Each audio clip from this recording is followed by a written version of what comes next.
Hey guys, let's get more news about Warriors, but first, don't forget to subscribe and leave your like. Annoyed, Steph Curry speaks about Olympic shooting slump.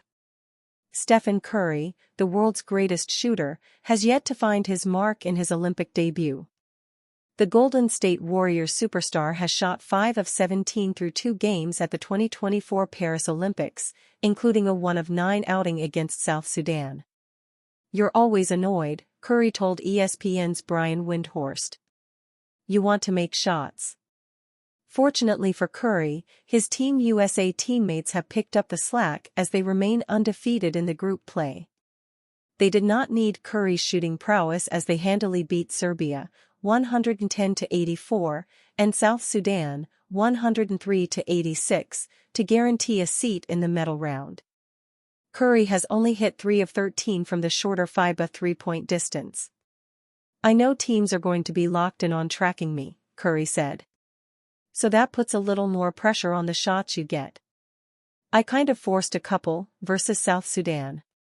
You go from shooting 20-something a game to maybe 6 to 10, so you have to be ready for them." Curry pinned the blame on fewer shot attempts than he's accustomed to with the Warriors. His 8.5 attempts per game in the Olympics are way below his 19.5 field goal attempts with the Warriors last season.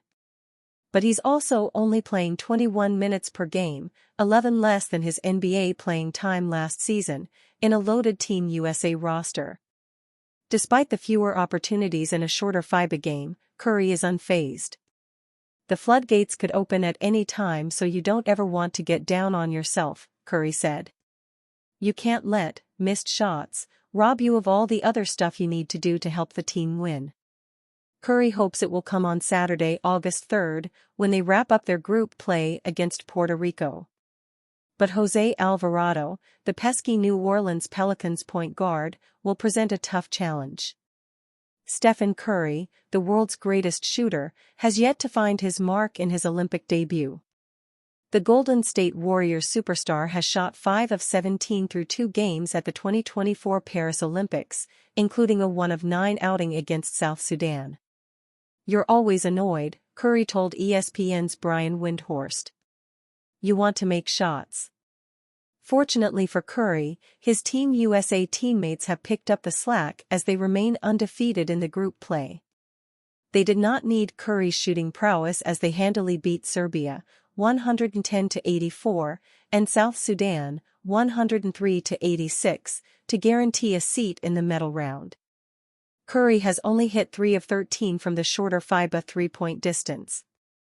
"I know teams are going to be locked in on tracking me," Curry said. "So that puts a little more pressure on the shots you get. I kind of forced a couple, versus South Sudan. You go from shooting 20-something a game to maybe 6 to 10, so you have to be ready for them." Curry pinned the blame on fewer shot attempts than he's accustomed to with the Warriors. His 8.5 attempts per game in the Olympics are way below his 19.5 field goal attempts with the Warriors last season.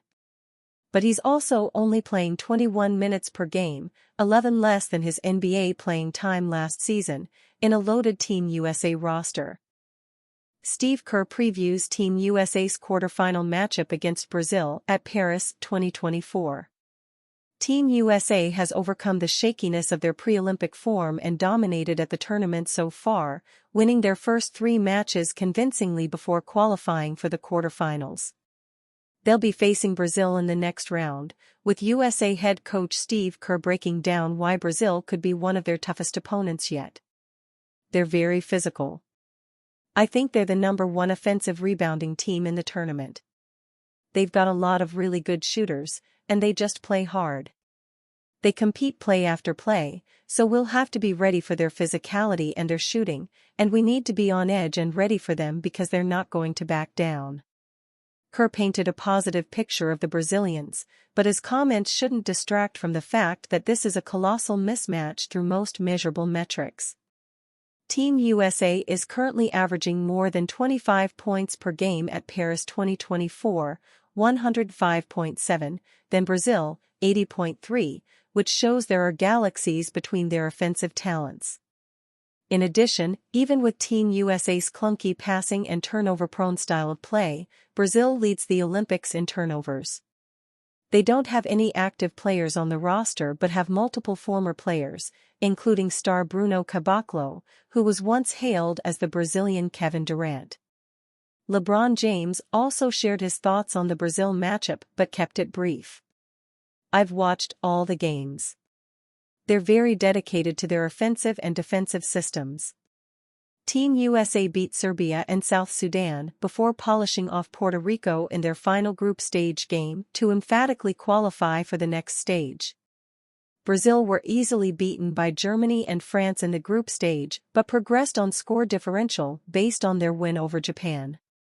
Team USA doesn't have to worry too much about what their opponents can or can't do, because if they execute to their best ability, the USA are unstoppable."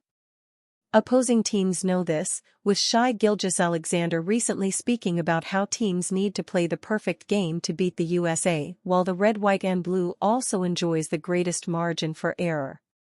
Team USA, play to their strengths. They're obviously very talented and very deep. You almost have to make no mistakes and play a perfect game when you play against them, which is what the rest of the world expected. As far as Canada, we'll be ready for whoever we see. The talent on Team USA makes it so that every team they face needs to play their best possible game to even have a shot at competing with Team USA. Even in those cases, the USA can afford to make mistakes and rely on talent, as seen in their exhibition wins over Australia, South Sudan, and Germany. Team USA is historically dominant at the Olympics and hasn't given anyone reasons for concern just yet. They'll be hoping to beat Brazil tomorrow and wait for the winner of Australia versus Serbia to see which of the two teams they faced in Abu Dhabi will be their semi-final opponents. Moving on from Lauri Markkanen. The NBA is the definition of a never-say-never league. Imagine a year ago being told that Klay Thompson was starting his final season with the Golden State Warriors.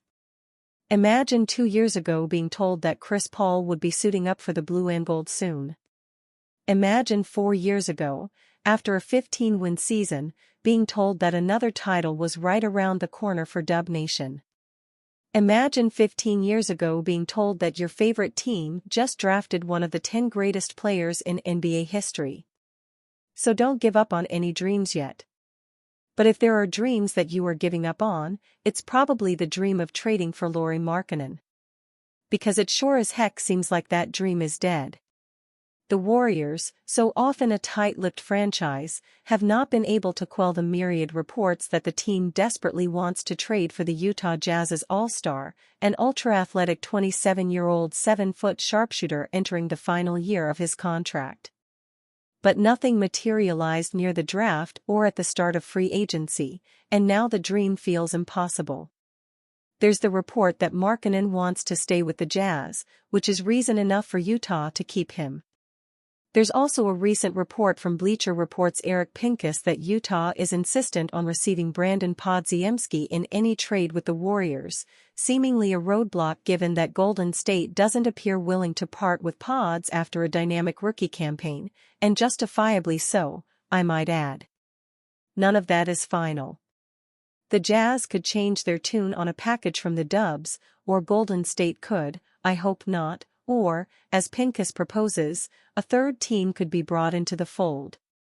But between those sticking points, and a quick approaching deadline where it is growing increasingly likely that Markkanen will sign an extension, it certainly seems like the longest of long shots that Markkanen will play half his games in San Francisco this season. And so the Warriors move on, probably.